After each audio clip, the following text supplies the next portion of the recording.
Guys, ka-vibes, ilunod na din sa kong kuya ang kangkong, no?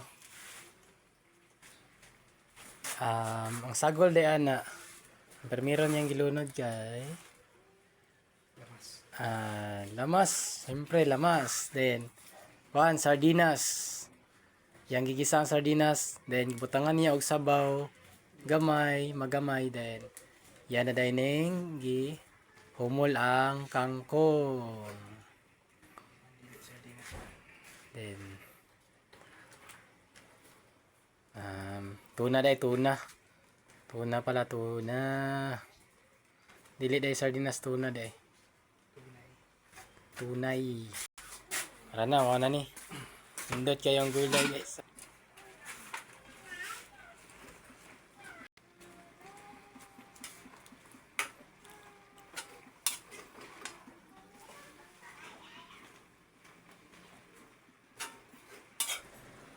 Butangan og isa to? Tubig na pod. Then butangan og toyo.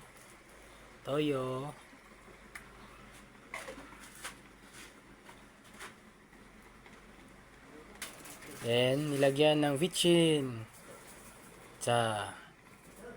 Then tatakpan muna saglit.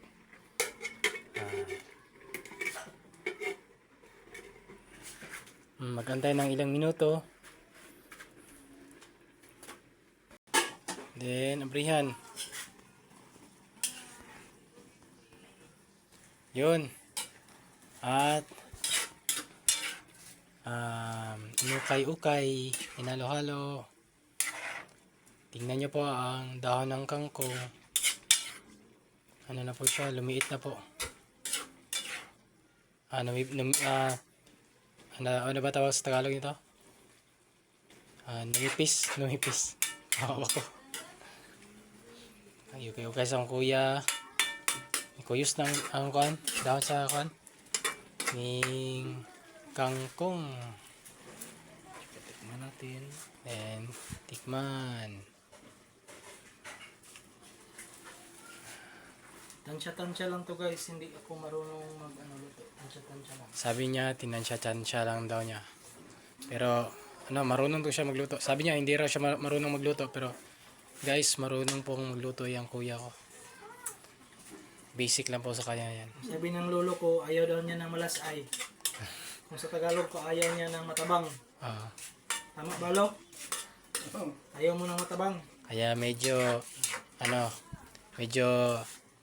dinagdagan niya ang alat ng lasa nitong niluto niya. Ayaw ng lolo ko ng medyo maalat. Malasay, sa Tagalog, matabang. Hinaan natin ang apoy. Mabilis malataan. Guys, ka-vibes, yung rasa day ka-vibes, no? Guys, kay ang kuya, mo ni siya, nagluto siya og kangkong with tuna. Patikim natin kang ka-vibes ang titikman ko po, guys, nilutong kangkong. ang lasa.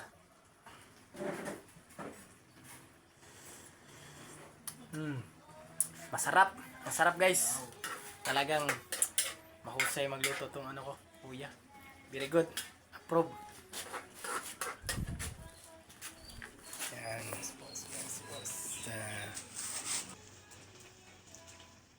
Post na naman.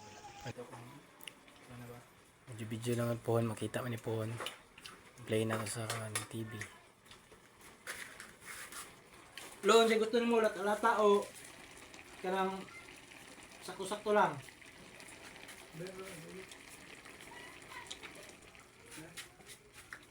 Dapat ilaw kong lolo. Para matansya mo. Inikman ni Lolo. At masasabi nila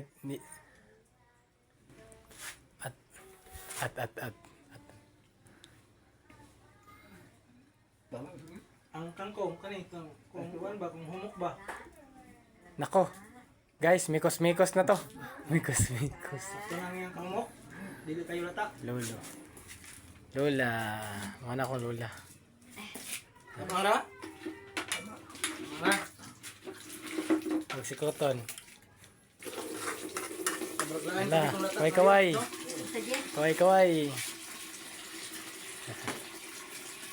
Sinret si Lola. Okay na daw guys, sabi ng lolo namin. May sabaw-sabaw to guys para hindi madaling maubos dahil marami kami. Ah,